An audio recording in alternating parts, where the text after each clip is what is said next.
हाँ, यहाँ प्रोफेसरों को कम, बाबाओं को ज्यादा सम्मान दिया जाता है। देखिए अब बड़ा अंदर तक जाए, कुछ लोग सोचेंगे पता नहीं कहाँ पत्रकार साहब कहाँ बात कर रहे हैं, लेकिन ये बहुत रूट कॉज की बात है सर। एक प्रोफेसर को देश में सम्मान नहीं मिलना चाहिए क्या? बिल्कुल सर, बिल्कुल। वो कितने प्रोफेसर्स और कितने स्टूडेंट्स तैयार करता है फ्यूचर के लिए, क्यों नहीं मिलना चाहिए सर? दोस्तों नमस्कार, आज हमारे साथ में समाजवादी पार्टी के नेता मोहम्मद उस्मान खान साहब मौजूद हैं। ये जो मैंने नेता शब्द कहा है, इनके कार्यकर्ता ऐसा नहीं मानते साहब। कार्यकर्ता कहते हैं भाई हैं। मैं भी कार्यकर्ताओं से पूछ क्या है, बोले हमारे तो भाई हैं, हम तो जाते हैं 24 घंटे उपलब्ध रहते हैं और हमारे साथ खड़े होते हैं। बड़ा सौम्य आपका व्यक्तित्व है। तो जब तक भाई और दोस्त नहीं बनेंगे तब तक नेता कैसे बनेंगे? पहले लोगों के दिल से जुड़ाव बहुत जरूरी है। जब तक आपका लोगों के दिल से जुड़ाव नहीं होगा तब तक आप कैसे नेता बनेंगे? बिल्कुल, ये एक बड़ी बात है। मैं सर आपका बहुत बहुत स्वागत करता हूं और मैं हमेशा दर्शकों को यहाँ एक से एक अच्छे पॉडकास्ट हुए हैं सर मेरे साथ, और ये आपके साथ चर्चा मैंने कई पहलुओं पे की है। देखिए हम शिक्षा पे गए, आपकी खूबसूरती मुझे लगी कि आपने सब चीजों का एक निचोड़ बताने का प्रयास किया है। क्या लगता है हम जनता तक पहुंचा पाए? अभी कुछ और सवाल रह गए जो अगले पॉडकास्ट में लेंगे। नहीं, जनता तक जब जनता इसको देखेगी और अच्छे से समझने की कोशिश करेगी तो उसके समझने के लिए बहुत कुछ है और ना समझने वालों के लिए विरोध करने के लिए बहुत कुछ है। विरोध करने वाले विरोध करें सर, क्या फर्क पड़ता है? मैंने कहा ना सर, एजुकेशन बहुत कुछ है। एजुकेशन ही आदमी को विरोध करना सिखाती है और एजुकेशन ही आदमी को उसकी पॉजिटिवनेस दिखाती है। तो देखते हैं, शिक्षित लोग देखेंगे तो शायद उनको पता चलेगा कि नहीं, एजुकेशन इज वेरी मस्ट। आपने मोदी जी का बता दिया, योगी जी में आपको क्या पसंद है? कोई एक बात? अभी तक तो कुछ समझ में आया नहीं है सर। कुछ भी नहीं आया? समझने की कोशिश कर रहा हूँ। बुलडोजर सर, ये कानून का खिलवाड़ है सर। न्यायपालिका किस लिए बनी हुई है सर? या तो अगर आपको ही बुलडोजर चलानी है तो सबसे पहले कोर्ट पे चला के खत्म कर दीजिए ना। आप सारे फैसले आप ले लीजिए। न्यायपालिका किस लिए बनी है सर? आपको नहीं लगता न्यायपालिका ढीली है इस देश की? देखिए सवाल सर चर्चा कर रहे हैं सर। मैं ये नहीं कहूंगा ढीली है, बिल्कुल नहीं कहूंगा। न्यायपालिका बहुत स्ट्रांग है, लेकिन वो भी जब तक नहीं कर सकती सर जब तक उस तक सवाल ना पहुंचे। केस पेंडिंग में रहते हैं सालों सर। उसके लिए थोड़ा सा उसको बस अपग्रेड करने की जरूरत है। अपग्रेड नहीं हुई है? अपग्रेड करने की जरूरत है। अपग्रेड करने का मतलब है कि उसके इंफ्रास्ट्रक्चर को और बड़ा करने की जरूरत है। स्किल्स के साथ उसके इंफ्रास्ट्रक्चर को और बड़ा करने की जरूरत है। प्लस कानून व्यवस्था को जब हम बहुत ज्यादा रिस्पॉन्सिव और स्ट्रिक्ट बना देंगे तो सर जुर्म होना भी कम हो जाएंगे। जब जुर्म होना कम होंगे तो वो कोर्ट तक नहीं पहुंच पाएंगे, तो कोर्ट का भी समय बर्बाद नहीं होगा। मैं आपसे चर्चा में एक बात बहुत क्लियर समझ पा रहा हूं। आप कह रहे हैं कि कठोर कानून लाइए, है ना? तो ये कहीं हम अरबियन कंट्रीज की तरफ तो नहीं इशारा कर रहे हैं? नहीं सर, कानून, क्योंकि लोग ऐसा सोचते हैं, बोले कि साहब वहां का कल्चर तो बड़ा कठोर है। वो कानून सर अलग है। वो तो ऐसे अरेबियन और गल्फ कंट्रीज के गल्फ कंट्रीज के कानून सर ऐसे हैं कि जिस चीज पे कानून बन गया आदमी सोच नहीं पाता कि भाई ये गलत काम कर दूं। पता चला गर्दन उड़ गई, पता चला हाथ उड़ गए। ये भैया ऐसा हिंदुस्तान से वैसे दूर रखना ऐसे लोग तो। और मुझे कहने का मतलब बिल्कुल मैं नहीं चाहूंगा कि वैसे भी कानून हो। मैं चाहूंगा कि जो हमारे यहाँ कानून है बस उनको रिस्पॉन्सिव और स्ट्रिक्ट कर दिया जाए, जिससे उसी में स्ट्रिक्टनेस कर दी जाए, उसी में ही फास्ट ट्रैक सिस्टम कर दिया जाए, सारी चीजों को बढ़ावा दे दिया जाए, उसको डिजिटली प्रमोट कर दिया जाए। सर बहुत सारी चीजें जब हमारी पुलिस ईमानदार और निष्पक्षता से जांच करेगी किसी भी चीज की, तो सर जब अपराध को अपराध की तरह देखे जाएगा और पता चला जो अपराध नहीं है उसमें भी घुसोड़ दिया तो अपराध ही जाए कोर्ट तक। बोले एक शरीफ आदमी, आपने सर बात कही, एक शरीफ आदमी मुकदमा दर्ज कराने जा रहे थे तो बोले हमें तो डर लग रहा है थाने में जाने में। मैंने कहा यार बदमाश होता है कोई तो वो सीना चौड़ा के जाता है, तुम सीधे साधे आदमी हो तो थाने जाने सर ऐसे बहुत से लोग हैं हमारे देश में, ऐसे बहुत से लोग जो थाने जाने से डरते हैं और सीधे कहीं ऐसा नहीं हमसे बदतमीजी कर जाए या कुछ कर जाए, तो हमें बहुत सारे सिस्टमों को बदलने की जरूरत है। ऐसी घटनाएं होती हैं, बहुत हुई हैं सर, बहुत हुई हैं। मैंने इसलिए हर चीज में यही कहा है कि उनमें जिस दिन हम अपने देश में बहुत सारी चीजों में अपग्रेडेशन लिया है तो ये देश सर बहुत ऊंचा जाएगा। इसको रोकने वाले पैदा नहीं होंगे सर, बिल्कुल बहुत इसको रोकने वाले पैदा नहीं होंगे। ये देश इतनी आसमान की ऊंचाई सर, टैलेंट है सर हमारे पास, नासा में हमारे साइंटिस्ट काम कर रहे हैं, हर जगह हम लोग हैं सर, लेकिन हम हर जगह अपने देश में उसकी कदर नहीं करते सर। कदर मेन क्या है सर, अगर स्किल के हिसाब से सर इनको उसको सैलरी नहीं है, अपनी सैलरी के लिए भाई उसकी नीड्स है, वो नीट को पूरी करने के लिए बाहर चला जाता है क्योंकि उसको भरपूर सैलरी दी जा रही है, सम्मान है, पैसा है। सामने वाला कहता है भी मेरी एजुकेशन, मेरी स्किल, मेरी टेक्निकलिटी और मेरी जो मेरी करने की क्षमता है मुझे उस हिसाब से दो, मैं करूंगा। हाँ बिल्कुल, भारत में ये कम है, ये कम है सर। हाँ।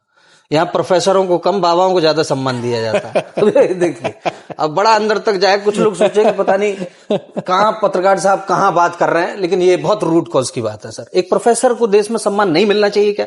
बिल्कुल सर, बिल्कुल। वो कितने प्रोफेसर्स और कितने स्टूडेंट्स तैयार करता है फ्यूचर के लिए, क्यों नहीं मिलना चाहिए सर? अरे ये सब चीजें हमारी मेन और मूलभूत चीजें यार। हमें कंपटीशन बड़े बड़े देशों से करना है, हमारा इन छोटे मोटे तुच्चे देशों से कंपटीशन नहीं है भाई। हमारा कंपटीशन बड़े बड़े देशों से होना चाहिए। ये भी सोच बदलनी पड़ेगी। बिल्कुल। हम इतनी बड़ी इतना बड़ा एक देश और इतनी बड़ी संख्या वाला एक देश है कि हम क्या कुछ नहीं कर सकते।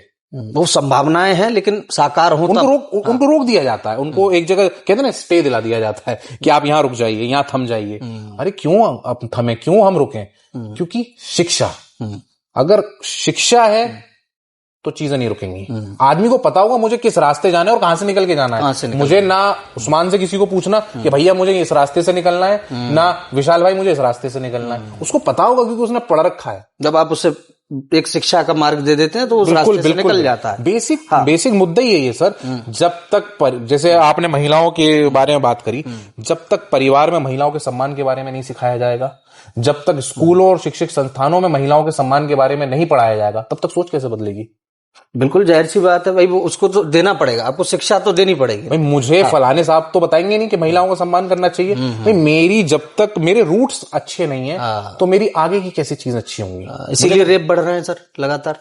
सर मानसिकता के ऊपर है, हमें अपनी मानसिकता चेंज करनी है और हमें कानून को इतना स्ट्रांग बनाना है, इतना रिस्पॉन्सिव बनाना है कि लोग ये सब चीजें करना सोचने से पहले सर कप आए कि ये नहीं, गलत है भाई, ये गलत है सर। 4 साल 5 साल 17 साल की महिला का रेप होता है इस देश में। अरे सर न्यूज चल रही होती है, ब्रेकिंग न्यूज चल रही होती है। अरे आप उस पर सवाल खड़ा करिए कि ऐसा हो क्यों रहा है। ये सरकार तो महिलाओं का सम्मान करती है, जैसे ये मीडिया का असली काम था, लेकिन लोग भूल गए सर। हाँ, इस चीज को सर भूल गए हैं और इस चक्कर में लोगों ने टीवी देखना भी कम कर दिया। नहीं, स्वर्ग की सीढ़ी से शुरू हुआ था। मैं दर्शकों को बता दूं, मैं तो विद्यार्थी रहा हूं, 2013 मास कम्युनिकेशन कर रहा था सर। मैं तो मैं जब चैनल खोलता था तो आता था स्वर्ग की सीढ़ी खोजे। बेशक आज हम कुछ और ही खोज रहे हैं चैनल को। आज आप देखेंगे न्यूज चैनल खोल के देखेंगे, आप खुद हटाने लग जाएंगे, यार इसको हटाओ, क्या ये न्यूज नहीं। अरे जो हमारे बेसिक नीड थे उनके बारे में खबर ही नहीं है। अस्पतालों की स्थिति क्या है? आप अलीगढ़ जिले की मैं बात करता हूं, ठीक है। अतरौली है, मेरे रूट्स अतरौली से हैं। अतरौली में कल्याण सिंह मुख्यमंत्री रहे जी, बिल्कुल रहे साहब। उन्होंने अस्पताल दिया, लेकिन आज उस अस्पताल की क्या स्थिति है? स्थिति खराब है। उन्होंने 100 बेड का अस्पताल तो दे दिया। पूछ रहा हूँ, हाँ, बहुत खराब है सर, बहुत खराब। ग्राउंड पे आप मैं ग्राउंड की बता रहा हूँ, बहुत खराब सर स्थिति है वहां। सिर्फ क्या कहते हैं, अगर आपका एक छोटा सा एक्सीडेंट हो जाता है और आपके सर में चोट लग जाती है, ठीक है सर, आपको अलीगढ़ रेफर कर दिया जाता है। बिल्कुल, हमारा कैमरा तो घूमेगा सर। आपने अलीगढ़ रेफर कर दिया जाता है। अच्छा, आप अलीगढ़, अरे छोटी सी चोट पे भी आप अलीगढ़ रेफर कर रहे हैं। अलीगढ़ रेफर करेंगे दीनदयाल में, दीनदयाल से रेफर होता है वो मेडिकल में। अरे अतरौली के आदमी का इलाज अतरौली में क्यों नहीं हो सकता? ये बड़ी समस्या है और अतरौली की जनता हमें जरूर इस बात को लेकर बताएगी कमेंट्स में। बिल्कुल बिल्कुल, मैं चाहता हूं अतरौली की जनता इस चीज पे खड़ी हो। कितने लोग अलीगढ़ आते आते मृत्यु को चढ़ गए सर। बताइए, कितने एक्सीडेंट ऐसे हुए जहां सीरियस कंडीशन थी, क्योंकि वहां इलाज नहीं हो सकता था। लोग अलीगढ़ आए, पता चला मेडिकल पहुंचते पहुंचते ट्रैफिक में खत्म हो गए। सर इस देश की जनता को कैसे देखते हैं सर? क्योंकि मतलब बड़ी समझ नहीं पाती सर, बड़ी मासूम है। अच्छा, बड़ी मासूम है सर, बातों में आ जाती है। बहुत मासूम है, बहुत मासूम है हमारी जनता। बहुत अच्छी है, मैं उसको अच्छा कहूंगा। बहुत मासूम और अच्छी है। थोड़ी सी एजुकेशन और दे दी जाए तो ये देश की काया पलट देगी। यही जनता होगी। और आपको लगता है कुछ बेहतर चुनाव बहुत बेहतर हो सकता है सर? कॉकरोच पार्टी चल रहा है सर, बता कौन सी पार्टी? सर अभी आप तो देखिए, ट्रोल हो रहा, वीडियो वायरल हो रहा है। अभी आई है सर, देखते हैं क्या है क्या नहीं। अभी कैसा लगा एजेंडा आपको? आप थोड़ा देखा सर? एजेंडा है, अभी देखते हैं सर। जैन का एजेंडा है, अभी देखते हैं उसमें क्या ये लोग करते हैं क्या नहीं करते हैं। चलो, जैन जी कहीं तो कुछ कर रहा है। हाँ, कहीं तो कुछ कर रहा है सर, और सर करना भी चाहिए। ये हम लोग भी कर रहे हैं सर। हम लोगों ने भी शिक्षा मंत्री का इस्तीफा मांगा। भाई 5 आपका पेपर लीक हो गया, कैसे हो गया? ये बड़ी सर, ये युवाओं को कैसे पेपर लीक हो गया? कोई सर वो कोई बहुत छोटे मोटे पद का पेपर नहीं था, वो नीट का पेपर था जिससे डॉक्टर तैयार होते हैं इस देश के। बताइए अब ये कैसे वो पेपर लीक हो गया जो जिससे देश का एक कहते हैं ना एक पेड़ की एक जड़ है वो डॉक्टर। जब पेपर लीक हो गए, चीटिंग करके डॉक्टर बनेंगे तो हमारा इलाज कैसे करेंगे? वो क्या इलाज करेगा? क्या इलाज करेगा? कैसे वो पेपर लीक हो गया? जिन बच्चों ने मेहनत से तैयारी करी उनमें से 5 तो सर मर गए। अच्छा, मोदी जी का कोई काम पसंद नहीं आया आपको? देखो लोग कहेंगे, बोले अरे ये मतलब मिलके दोनों कुछ गेम खेल रहे हैं, मतलब पता नहीं क्या बकवास कर रहे हैं ये लोग। नेताजी बैठे हैं, पत्रकार हैं, उनकी हाँ में हाँ मिला रहे हैं। सर मुझे पत्रकारों को ट्रोल कर देते हैं, 1 मिनट लगता है सर। मोदी जी की कोई एक खूबी आपको पसंद आई हो? सर हर इंडिपेंडेंस डे पे पगड़ी बड़ी अच्छी पहनते हैं। कभी कभी वो पगड़ी अच्छी लगती है, शानदार लगती है। हाँ बहुत अच्छी लगती है, और वहीं पर माइक से लोगों को पहना देते हैं। सटायर कर दिया आपने, मतलब मुझे जो पसंद है मैंने बताया, पगड़ी बहुत अच्छी लगती है। हर क्या कहते हैं इंडिपेंडेंस डे और क्या कहते हैं गणतंत्र दिवस पे वो पहनते हैं, और जब भाषण होता है उठा के दे देते हैं। मुझे अब तक ये पसंद आया सर। बहुत चीजें बेहतर हो सकती थी, लेकिन अगर उनका पीछे से आप देखेंगे बैकग्राउंड और ये सारी चीजें, education is must sir, education is must. नहीं, आप मुझे अच्छा लगा, आप एजुकेशन की वकालत कर रहे हैं और खुल के कह रहे हैं इस बात को, और होना चाहिए। लेकिन सर मांसाहार को कैसे देखते हैं? बहुत ट्रोल हुआ, बोले गाय का मांस हमारे हिंदू धर्म में कहा जाता है कि परंपरा के नाते, फिर उसके बाद इस तरीके की घटनाएं आती हैं लिंचिंग की, कि मारपीट हो गई, साहब किसी को पकड़ लिया, कि किसी के बारात में घुस गए। सर देखिए, पहले सवाल उठा कि गाय को राष्ट्र पशु घोषित कर दिया जाए, तो सामने से सवाल उठा कि वो पशु नहीं है। योगी जी का एक वीडियो आया, उसमें उन्होंने कहा वो पशु नहीं है। तो सबसे पहले आप बच्चों को जो पढ़ाते हैं वहां से हटाइए। आप स्कूल में क्या पढ़ा रहे हैं मुझे बोलने की जरूरत नहीं है। कानून बने उसके पक्ष में है? बिल्कुल बिल्कुल सर, कानून बनना चाहिए। राम मंदिर बन गया, आज राम मंदिर का मुद्दा उनके पास नहीं है। मैं तो कहता हूं गाय पे भी कानून बने। कोई भी मुद्दा ऐसा जो 2 लोगों को आपस में बांट रहा है, उसके खिलाफ कानून बन जाना चाहिए। जो देश की जनता को बांट रहा, जो देश की जनता को अलग अलग फाड़ों में बांट रहा है, उसके खिलाफ फौरन कानून बनना चाहिए, और बहुत सख्त कानून बनना चाहिए सर। ऐसा मानते हैं आप? बिल्कुल बिल्कुल बिल्कुल बिल्कुल। मैं तो कह रहा हूं, चलिए आप राष्ट्र पशु मत करिए, आप राष्ट्रमाता घोषित करिए। बिल्कुल। आप फाइन लगाइए। आप जो ये slaughter house, multiple slaughter house चल रहे हैं, चाहे वो हिंदू लोगों के हों या मुसलमान लोगों के हों, ऐसा नहीं है कि सिर्फ मुसलमान सारे स्लॉटर हाउसेस चला रहा है। यूपी गवर्नमेंट परमिशंस देती है, सारी एनओसीज देती है, सब लोगों की ईयरली लेनी पड़ती है। उनके लिए भी तो ऑब्जर्वर तैयार करे। कंटेनर कैसे पकड़े जा रहे हैं बीफ के, कैसे गौ माता के मांस के कंटेनर पकड़े जा रहे हैं, कौन है, उन पर कार्रवाई क्यों नहीं हो रही सर? जांच क्यों नहीं हो रही? क्यों नहीं जांच हो रही? कंटेनर पकड़ा गया, हंगामा हुआ, उसके बाद क्या हुआ? ये एक रूमर बनता है, फिर उसके बाद बंद डिब्बे में मामला चला जाता है, और देखिए अब हम कितने दिनों के बाद एक चर्चा कर रहे हैं। सर इससे बस एक राजनीति को तूल दी जाती है, समाजों को बांट के अलग किया जाता है, इसके अलावा क्या है? अरे आप कानून बनाइए, बात ही खत्म कर दीजिए। आप सख्त से सख्त कानून बनाइए। अगर वो हमारे धर्म से जुड़ी है, अगर गाय अगर हमारे धर्म से जुड़ी है, तो बिल्कुल सख्त से सख्त कानून आना चाहिए, क्योंकि वो किसी की सद्भावनाओं से जुड़ी हुई है। बिल्कुल। और हिंदू परंपरा में उसे हिंदू परंपराओं से बिल्कुल मैं कह रहा हूं दिया जाता है। तो आप उस पर कानून बना के उस चीज को खत्म कीजिए, स्ट्रांगली उसको खत्म कीजिए। आप देखिए राजस्थान में 500 गौवंश अभी इन्हीं की सरकार है सर, किसी और की नहीं है। रातों रात जमीन में दबा दिए गए, कोई सवाल खड़ा नहीं हुआ। बताइए, आप चाहेंगे आप कुछ भी कर सकते हैं, कोई और कुछ ना कहे। अरे वो कैसे उस कूड़े का ढेर था वहां कैसे पहुंचे वो 500 बॉडीज? उस पर सवाल खड़ा होना चाहिए ना, कौन लाया, कैसे आई वहां, क्या रूट था, क्या नहीं था, कौन कौन सी गौशाला या वहां से, उन सबको सस्पेंड, निलंबित और उनको सजाएं दे देनी चाहिए थी। भाई हमारी आस्था का प्रतीक अगर वो चीज है, लेकिन नहीं हुआ वो। अब ये समझ में नहीं आ रहा ये दिल से मान रहे हैं या नहीं, क्या कर रहे हैं, क्या नहीं कर रहे हैं, या सिर्फ राजनीति कर रहे हैं। मैं तो सबसे पहले कहूंगा कि स्टूडेंट्स के सिलेबस में से हटा देना चाहिए। जैसे काउ इज डैश, ये सिलेबस में है, स्टूडेंट्स को पढ़ाया जाता है, बच्चों को पढ़ाया जाता है, वहां से भी हटाना चाहिए सर, बिल्कुल सख्ती के साथ। क्योंकि ये इन चीजों से देश को बांट रहे हैं, और हमें देश को बांटना नहीं है। हम उस कंडीशन में ही है कि हम अपने देश को बांटें। आज की डेट में। एक युवा होने के नाते आपकी चिंता, और इस प्लेटफॉर्म से मैं बिल्कुल खुल के बोलूंगा सर, मैं देख पा रहा हूं आप हृदय से बोल रहे हैं। एक नेता होता है, मैं नेताओं के इंटरव्यू बहुत करता रहा हूं सर, आपके पार्टी और तमाम लोगों के। मैं नेता की लेकिन बात नहीं कर रहा। आपने बड़ा एकदम दिल को छूने वाली बात कही। और ये इस भावना की कदर है सर पॉलिटिक्स में? थोड़ा मैं आपसे फिर आता हूं अब राजनीतिक तौर पर।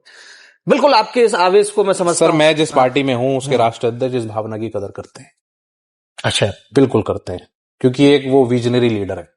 आपने महसूस किया? बिल्कुल बिल्कुल सर, उनका विजन अलग है सर। अगर आप देखेंगे उनका जो 12 से 17 का टर्म था, तो वो खुद भी इंजीनियर है। हाँ, खुद इंजीनियर। बिल्कुल। तो किसी भी बिल्डिंग या पार्क जो भी उन्होंने उस सरकार में तैयार कराए, वो उसका नक्शा खुद देखा करते थे, खुद पढ़ा करते थे, कुछ चेंजेस कराने होते थे खुद कराया करते थे। उनको किसी से पूछना नहीं होता था कि ये लाइन कहाँ जा रही है। भाई पढ़े लिखे हैं, इंजीनियर है, उन्होंने सब कुछ पढ़ा है, अपने हाथों से बनाया है। ये भाई इंजीनियरिंग लाइन में मशीन डिजाइन होता है, हमें पता है कौन सी चीज कहाँ जा रही है। हम नक्शा पढ़ सकते हैं, सब काम कर सकते हैं। मैं भी इंजीनियर हूँ। बिल्कुल। तो ये सारी चीजें समझ में आता है कि हम जो काम कर रहे हैं उसको और गहराई से ले जा पाए। बेशक बेशक बेशक। हमें किसी पे डिपेंड नहीं रहेंगे ना सर। हाँ भाई, ठीक। अगर हमारा लीडर शिक्षित है, वो किसी पे डिपेंड क्यों रहेगा? वो किसी आईएएस पीसीएस या किसी इंजीनियर पे क्यों डिपेंड रहेगा? खुद से खुद जानता है कि ये लाइन गलत है, ये चीज गलत है, ऐसे ऐसे करनी है। अनपढ़ होगा, हाँ ठीक है, साइन मार दिए चले गए। 27 में चुनाव लड़ेंगे? पार्टी अगर मौका देगी जरूर लड़ेंगे, दावेदारी तो है। पार्टी मौका देगी आपको? क्या भैया से मिले जाके अभी बीच में? कहीं नहीं? हाँ, कई बार मुलाकात हुई। भैया के अंदर क्या चल रहा है दिमाग में? आप जब भी कोई भैया के अंदर आप ये सोचिए कि अलीगढ़ को लेके खासकर चिंता है। अच्छा। क्योंकि देखिए 2 बार से हमारे पास यहाँ पर कोई विधायक नहीं है। सांसद हो जाते, अगर ये लोग गड़बड़ी ना करते, तो हमारे सांसद माननीय चौधरी विजेंद्र सिंह 24 में हो गए होते। लेकिन सबको पता है क्या हुआ क्या नहीं हुआ। तो अखिलेश जी बड़ी खूबसूरती की बात है। मैं अभी एक आपके नेता का इंटरव्यू किया, मैंने ये बात कही, उन्होंने कहा वोट्स इधर से उधर हो रहे हैं, जैसे आपने भी अभी कह दिया कि उन्होंने किया। तो आप लोग कहीं दिखे नहीं, धरना करते, आप लोग जाते नहीं ग्राउंड पे साहब? हम लोग नहीं सर, हम लोग सब वहां पर मौजूद, हंगामा सारी चीजें करी, ईडीएम के पीछे पड़े। उसके बाद हम लोगों ने फिर कानून का सहारा लेके हमने कोर्ट में केस डाल रखा है उसका। ठीक है, चल रही है प्रोसीडिंग चल रही है, क्योंकि अब उसको कानूनी तरीके से लिया जाएगा। वहां करते तो हम उद्यमी, हम फलाना, हम ढिमाका, ये सब हो जाते। अगर हम हंगामा ज्यादा वहां हो जाता, पता चलता हम पे ही बात आ जाती। तो उस चीज को शांतिपूर्ण तरीके से करके, न्यायपालिका पे भरोसा करके उसको आगे प्रोसेस में छोड़ दिया है। अखिलेश जी और बहुत सारे विपक्ष के नेताओं ने एक आवाज उठाई है, मेरे दर्शक जानते हैं, कि सब बैलेट से चुनाव कराएं। अरे आधुनिकता का दौर है सर, आर्टिफिशियल इंटेलिजेंस आ गया, हम लोग डिजिटली रिकॉर्ड कर रहे हैं। अभी ये बैलेट पेपर से लोग चुनाव करेंगे तो ऐसा लगेगा जैसे कि हम 1900 किसी और चले गए कहीं पीछे। तो ऐसा क्यों आप लोग कहते रहते हो कि बैलेट पेपर से कराओ साहब? सर आप यूएस को कौन से जमाने का देश मानेंगे भाई? बहुत नए जमाने का मानेंगे या पिछले जमाने का मानेंगे? बहुत आगे है, मैं कह रहा हूँ। भारत तो अभी बैलेट पेपर से चुनाव होता है। आप यूके में आ जाइए, आप अलग विकसित देश जितने भी हैं, जापान, ये सारे, अब आज ये बैलेट पेपर से चुनाव हो रहा है sir. They don't trust EVM, क्योंकि वो एक डिजिटल इंस्ट्रूमेंट है सर। डिजिटल इंस्ट्रूमेंट, चाहे आपका मोबाइल हो, चाहे मैं हूं, चाहे एक कैमरा हो, हम कहीं भी बैठ के कहीं से भी उसको हैक कर सकते हैं। ये एक रिस्क तो है।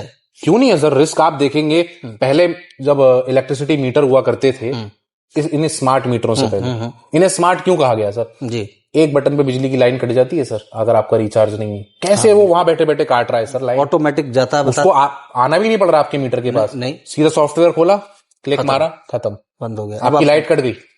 लाइट कट गई। अगर हम देखेंगे ईवीएम में इंटरनेट और ये सारी सुविधाएं, बाहर लाइट आ रही होती है, बाहर लाइट आ रही होती है, अंदर लाइट गायब, बहुत सारी चीजें सर। तो क्या ईवीएम हैक नहीं हो सकती? क्यों नहीं हो सकती? It's a digital instrument. लोगों ने पार्लियामेंट में दिखाया है हैक करके सर। अगर आप पुरानी यूट्यूब पे वीडियोस देखेंगे, पार्लियामेंट में दिखाया है, प्रूफ दिए हैं। लेकिन ये गवर्नमेंट पता नहीं क्यों नहीं मानने को तैयार। अगर जनता का भरोसा हट रहा है ईवीएम से, आप बैलेट पेपर चुनाव करा के जनता का विश्वास जीतिए ना। विपक्षी पार्टियों का मुंह बंद करिए बैलेट पेपर से चुनाव करा के। ये एक सवाल बड़ा दर्द भरा रहा है इस दौरान, लगातार रहा। बिल्कुल बिल्कुल बिल्कुल। मैं जहां गया हूं, विपक्ष के नेताओं से मिला हूं, दर्शकों में बता दूं, उनका यही रहा कि सब बैलेट से चुनाव करा दो। इलेक्शन आपको लगता है साफ हो जाएगा सब? सर इलेक्शन तो इलेक्शन है, पारदर्शिता तो हो जाएगी, बैलेंस तो हो जाएगा। आपके दिमाग में कोई शक है या मेरे दिमाग में कोई शक है, दूर तो हो जाएगा जी। शक दूर करना सर बहुत जरूरी है, भरोसा जीतना जनता का बहुत जो जरूरी संदेह है उसको दूर करना। बिल्कुल बिल्कुल। कि जी आपको लगता है ईवीएम सही नहीं है, लो जी बैलेट पेपर हमने चुनाव करा दिया।